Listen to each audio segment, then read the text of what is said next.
Hey guys, welcome back. So I thought I'd do a wee update video on the 910 Bluebird.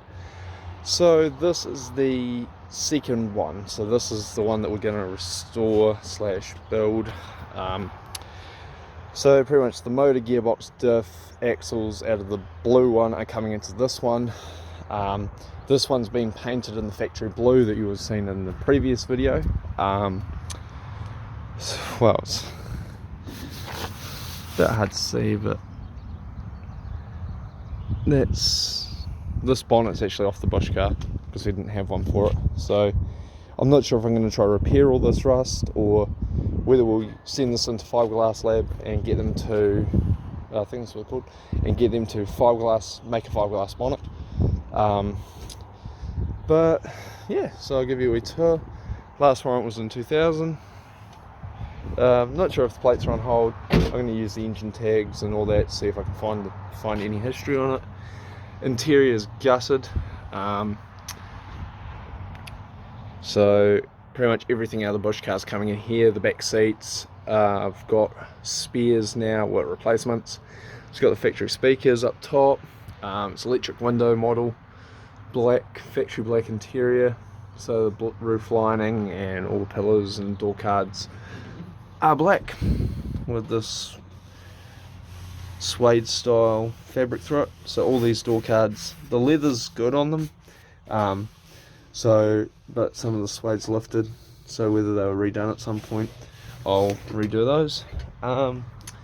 Seating, it's got rails and sliders that are aftermarket, so I'll probably end up putting either the 3 or 4 seats in it for a start, and then I'll probably put some bucket seats in. Still got the auto gearbox, factory datsun steering wheel, but it's a bit faded and you can't really see the little, in there's the Bluebird logo, but you can't really see it, so I might actually clean this up and keep it as a spare. Factory ignition, a 90 something Bluebird key actually works in it, but I'll pop the barrels out, we'll pop a barrel out and get the key matched. This piece of chrome's missing, so I'll have to find one of those, and this bit of chrome's bent, so I'll be repairing that now that I know how to. There's a few dents, like there's one there, some here, but we'll just pull them out as far as we can and then skim coat them with bog if we need to. I really don't want to bog too much. Tail lights are cracked, but I've been told you can buy replacement corners for them because they're a common issue. Fuel pump cradle, same as an R31. Boot space is pretty good. It's all like factory Turbo X. Got another badge that's actually all good. It's missing the SS badge, but I bought one of those, and over here it had the Bluebird badge, I think. So I'm gonna find out what badge went there, and I'll buy one. I've got to replace the driver's window because that's blown out, there's no window. I have 2 spare rears with their little chrome piece. This window here I would not want to replace because of the angle on it. I'd say it'd be quite expensive.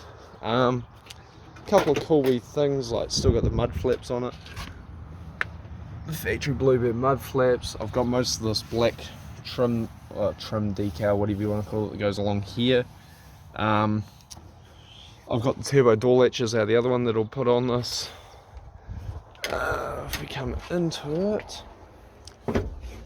so one thing I do like about the pillarless model, minus the part where it's completely pillarless, is that when you're at a car show, or if you're like me and hate cruising around with seatbelts on, the seatbelts can actually clip up here, well, the hanger, so that hangs down.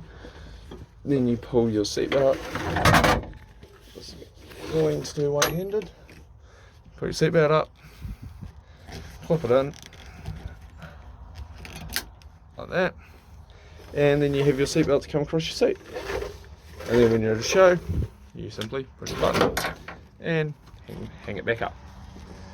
And that was, from my understanding, and these cars are quite hard to find out history on. That was just the pillarless models that had that. I haven't seen it in any of the pillared versions. The only thing I don't like about this thing is the fact that it's so hard to find parts for. 910s in general are hard to find parts for. Like, what was it? I think all the windows, like that one match, that's factory, that one's factory. Front window's factory still, I think. No, the front window have been replaced. That one's factory, the back, that one was, but as you can see it's shattered. I need to get some switches and set up some switches in here so that I can do the window up and down. It's got the wiring for it. I haven't found the switches in it yet, or in all the parts that I've got. I've got to go through an inventory, what I actually have, what I'm missing. I've got 3 door cards in black, but I don't have a driver's one, so I'll have to get either find a black door card for this model, or I'll make the ones out of the bush car work, which isn't that hard. They actually cross pretty much straight over. Yeah, but it's a pretty cool wee car. Like, factory cables, you got the aerial and all that crap.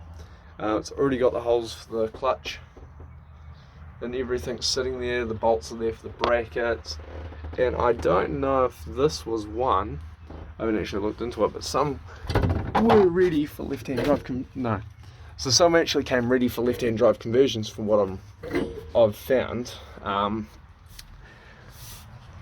But for what I paid for it, well, for what the deal I got it for, it needs some love, it needs some work, but it's all there. Like, the headlights are still good. I've got the bumper and bumper support in the shed. Got spare back bumper. I want to get a few other bits. Like, I wouldn't mind if I could find brand new ones of these, but the chances of that are slim. Like, a lot of people actually ended up, they either fell off or peeled off, or were taken off and then replaced with painted strips, sticker strips, whatever. So I might end up doing that. It's got all the chrome wheel arches still. It's got a lot of space. It's factory rims, well, factory Nissan Steelies.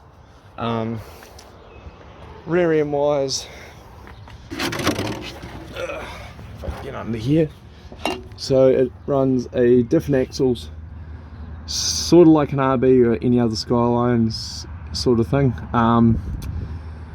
Rear subframe setup is a bit different to what I'm used to, because by the looks of it, the entire shell actually comes off the subframe. I could be wrong. Yeah, I am actually, I think. But it's got Australian Rides Monk Morris gas something or other, struts in the rear with blue springs, so I'm taking it they're aftermarket. Exhaust is all factory. The diff's just a standard diff, so I was hoping there was one in this car, but there isn't, so I'm not going to be able to get a locked diff unless I find another diff. But yeah, it's a cool wee project. I've got everything to put together, as I've said, so hopefully once I get the bonnet sorted and find a price on that, whether I actually repair this one or not comes down to that. But painting it's simple. I've already talked to the supplier for the paint, and it's going to be quite cheap to get the paint. I've got a family friend who's a professional car painter who's going to paint it for me, so we'll set a booth up in the workshop. Yeah, but pretty much that's about it. I hope you guys enjoy the video. I hope you're going to enjoy the new build series. It's something a bit different for us. And being still Nissan factory turbo, but it's like a 91 style build. I don't want to go too overboard with the mods, like some old school Jap wheels or some nice wheels. Factory paint lowered, tinsel round. Just sussle things. I don't want to go doing, like, you can buy the Nissan race whatever bumpers and all that kind of crap, but I sort of want to keep it stock in the exterior look, keep the interior as stock as I can. I'm going to do a video on how, when it's all together, how we're doing the radio so that we have Bluetooth still, because I'm not having a non-Bluetooth head unit. Yeah, but was there anything else? I don't really shout these videos. Other things, no, that's about it. So hope you guys enjoy the rest of your week. The weekend's slowly crawling in here. I wish it never ended, but yeah, thanks for watching, guys. Like, subscribe, jump over to Instagram. Have a good one.